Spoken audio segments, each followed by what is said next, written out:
Ya, halo, assalamualaikum warahmatullahi wabarakatuh. Saya Rahma Fadila dari jurusan Agroekoteknologi dengan NIM 44422500065. Pada video kali ini saya akan melengkapi tugas saya dari mata kuliah Sistem Pertanian Berkelanjutan dengan survei pengelolaan tanah atau soil management. Pada hari Minggu 23 November, saya Rahma Fadila berkunjung ke lahan Pak A.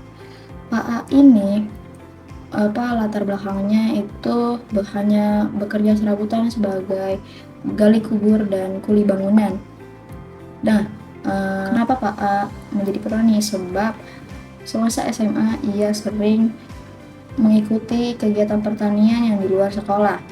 Nah, lahan Pak A ini berada di kawasan BTN dekat rumah saya, yaitu lahan sisa perumahan, ya biasa disebut tanah kapling.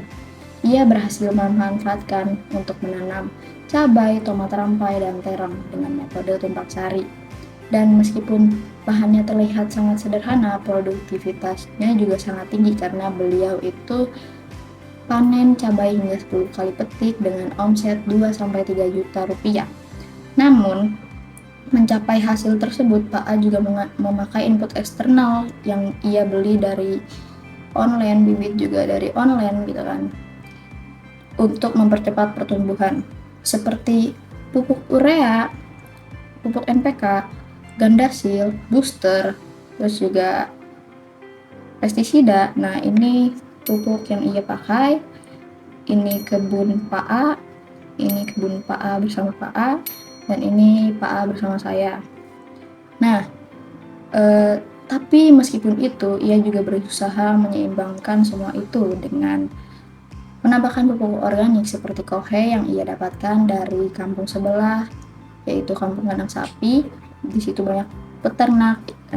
Beliau juga mengeluhkan soal harga pupuk yang sangat mahal, itu sekar kecil itu sekitar harga 150.000 dan itu harus diputar kembali gitu kan. Bisa juga beliau mengeluhkan soal iklim yang gak jelas, kadang hujan, kadang tiba-tiba panas gitu. Nah, beliau juga sempat bercerita soal cabai yang ia tanam di sawah sewaannya itu sebab iklim itu tanamannya banjir dan mati semua. Terus juga beliau bercerita soal harga cabai yang lagi turun drastis hingga 40.000 per kilo dan biasanya itu harganya 80.000 per kilo. Terlihat jelas bahwa tekanan ekonomi dari dua sisi, harga jual panen yang rendah, tapi biaya produksi harus meningkat, terus juga kondisi iklim yang nggak stabil. Ya, semoga pemerintah melek soal akan harga pupuk ini.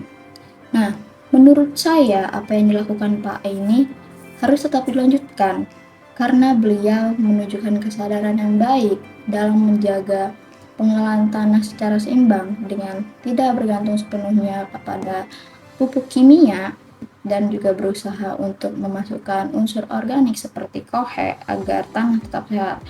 Dan langkah ini sangat penting sebagai contoh petani lainnya untuk merawat tanahnya sehingga dengan dukungan kebijakan harga pupuk juga yang lebih terjangkau dan stabilitas harga komoditas, praktik yang dilakukan seperti Pak A ini dapat terus berkembang dan memberikan manfaat jangka panjang bagi petani lainnya.